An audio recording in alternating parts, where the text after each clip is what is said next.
નમસ્કાર, media report સાથે હું છું દાનવી વાલી। સમાચાર પહેલા સૌપ્રથમ વાત કરીએ જંત્રીમાં રાહતની।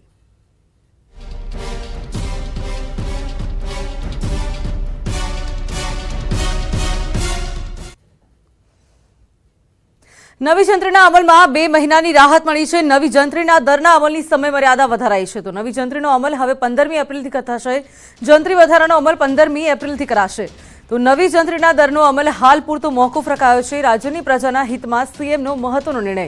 તો અગાઉ 4 ફેબ્રુઆરીથી નવી જંત્રીનો દર અમલમાં મુકાયો હતો, જે હવે નવી જંત્રીનો અમલ 15મી એપ્રિલથી થશે। તો અગાઉ નવી જંત્રીમાં 100%નો વધારો કરતા બિલ્ડર્સ એસોસિએશને વિરોધ કર્યો હતો। ત્યારે બિલ્ડર્સ એસોસિએશને મે સુધીના સમયની માંગ કરી હતી। તો સામાન્ય જનતા અને રિયલ એસ્ટેટની મોટી રાહત મળશે। તો બિલ્ડરોએ આવકાર્યો છે સરકારનો નિર્ણય। તો નવી જંત્રીના અમલમાં 2 મહિનાની રાહત અપાઈ છે। તમામ લોકોને નવી જંત્રીના દરના અમલની સમયમર્યાદા વધારાઈ છે।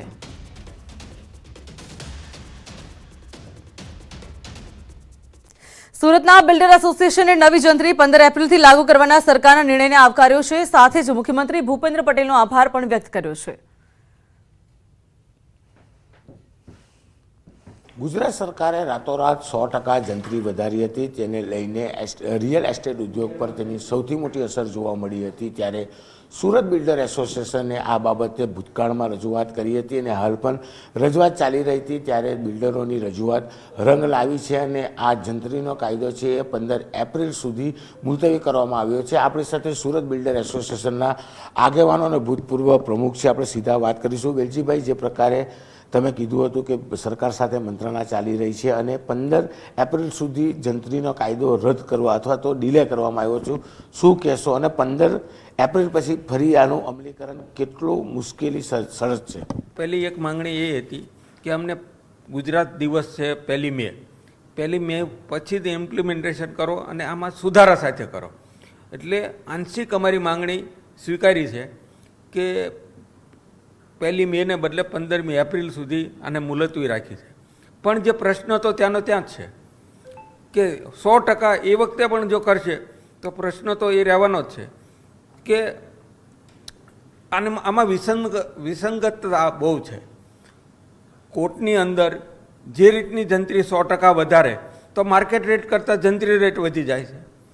આનો કઈ રીતે લોકોને કેટલી મુશ્કેલી પડશે એનું પણ સરકારે વિચારવાની જરૂર છે। તે અમારે એ કહેવાનું છે કે જંત્રી વધારે પ્રોપર્ટીના ભાવ ન વધવા દેવા હોય તો પેરેલલ પેડ એફએસઆઈના સ્ટેમ્પ ડ્યુટી આ બધું ઘટાડે ને તો બધા સર્વાઈવ થઈ શકશે। નહીં તો મધ્યમ વર્ગ અને એફોર્ડેબલવાળાનું ઘરનું સપનું જ રહી જશે। જે પ્રકારે જંત્રીને લઈને વિસંગતતા હતી, બિલ્ડર એસોસિએશનની માંગણીને લઈને 15 એપ્રિલ સુધી આ જંત્રીનો કાયદો રદ કરવામાં આવ્યો છે, તેને લઈને શું કહેશો, શું માંગણી? જે સરકારે અમારી જે મંત્રણા થઈ મુખ્યમંત્રીશ્રી જોડે અને જે ભાવ વધારો અચાનક જે કરેલો હતો એ જ અમારી માગણી હતી કે તમે અચાનક ભાવ વધારો જે કરેલો છે એ પાછો ખેંચો। એના માટે અમે સરકારનો ખૂબ ખૂબ આભાર માનીએ છીએ અને 15 એપ્રિલ પછી નવેસરથી વિચારણા કરી અને નવી જંત્રીનો અમલ કરશે। પણ અમારી રજૂઆત એક છે કે તે પણ વધારો જે 100% કરેલો છે એ રાતોરાત અમલી નહીં બનાવતો 15 એપ્રિલથી એનો ટુકડે એના 4 ભાગ પાડી અને સ્ટેપ બાય સ્ટેપ જો જંત્રી વધારે તો બધા જે કંઈ બર્ડન છે એ આમ પ્રજા ઉપર નહીં આવે। અમે બિલ્ડરો અમારા કન્સ્ટ્રક્શન કરતા હોઈએ છીએ, છેવટે તો એને શોષવાનું તો એન્ડ યુઝરને જ આવે છે। અમારો પ્રોફિટ ફિક્સ હોય છે, કાલે જે કંઈ ચાર્જ અમારો પ્રોફિટ ફિક્સ રાખીને અમે કોઈ પણ બિઝનેસ કરતા હોઈએ છીએ। આજે જંત્રી વધારો કરે એની સાથે અમારી હજી ડિમાન્ડ પેન્ડિંગ છે। આજે પણ અમારી ક્રેડાઈ સુરતની જે ગઈકાલે એરેન્જ કરેલી હતી મિટિંગ એ આજે ચાલુ રાખવાના છીએ અને આજે ભાવ વધારો પાછો ખેંચ્યો એના માટે અમે મુખ્યમંત્રીશ્રીનો અને સરકારનો આભાર પણ માનવાની છે મિટિંગમાં। અને અમારી જે જંત્રી છે સુરતની, જે રીતે કલેક્ટરે રજૂઆત કરી કે આ જંત્રી સાયન્ટિફિક રીતે સર્વે કરવી જોઈએ।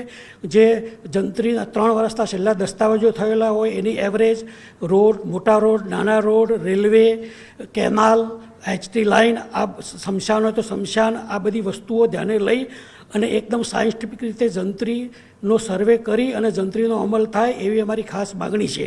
હું તો એમ કહું છું કે એક સર્વે નંબરની જંત્રી હોવી જોઈએ। તમે 1 કિલોમીટર બાય 1 કિલોમીટરની ગ્રીડ બનાવીને કરો તો તમે કોઈ પણ સર્વે નંબરની જંત્રી જસ્ટિફાઈડ નહીં કરી શકો। તમારા કોઈ નંબર હોય એમાં એસટી લાઇન જતી હોય, કોઈ નંબર હોય એમાં ખાડો હોય, કેનાલ હોય, આ બધી વસ્તુઓ હોય. એટલે અમારી ખાસ માગણી છે કે સાયન્ટિફિક રીતે સર્વે થાય અને જંત્રીનો પણ વધારો કરવો હોય તો સ્ટેપ બાય સ્ટેપ કરવામાં આવે.